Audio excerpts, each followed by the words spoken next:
After that nerve gas attack in 2013 that Holly just mentioned, President Obama threatened airstrikes, but instead he struck a deal to destroy Syria's chemical weapons.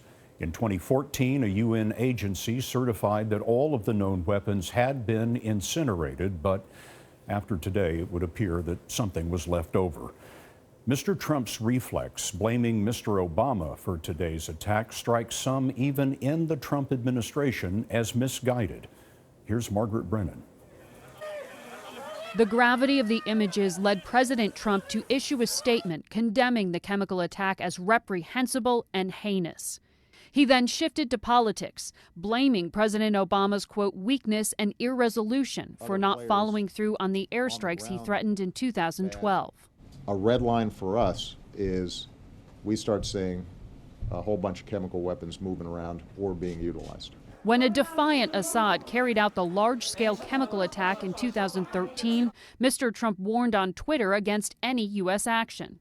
President Obama, do not attack Syria. There's no upside and tremendous downside. Save your powder for another and more important day. Now that Mr. Trump is president, he has reversed his position, as spokesman Sean Spicer indicated in an off-camera briefing today. America's credibility was at stake, and I think the president wants to point it out that there was a red line, and they did cross it. We did have alternatives to regime change, and they weren't taken. A number of U.S. national security officials told CBS News that they also fault Mr. Obama for not stopping the Syrian slaughter. But they were shocked today at the campaign-like language of the sitting commander-in-chief. The White House could have issued a sober, serious statement. Instead, they needlessly chose to play politics, one U.S. official said.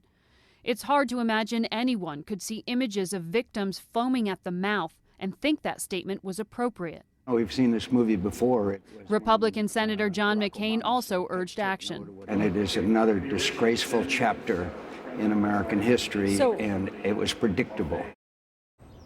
Secretary of State Rex Tillerson initially declined to comment on the attacks, but then Scott, late this afternoon, issued a statement that was devoid of domestic politics, which said that both Russia and Iran, quote, bear great moral responsibility for these deaths.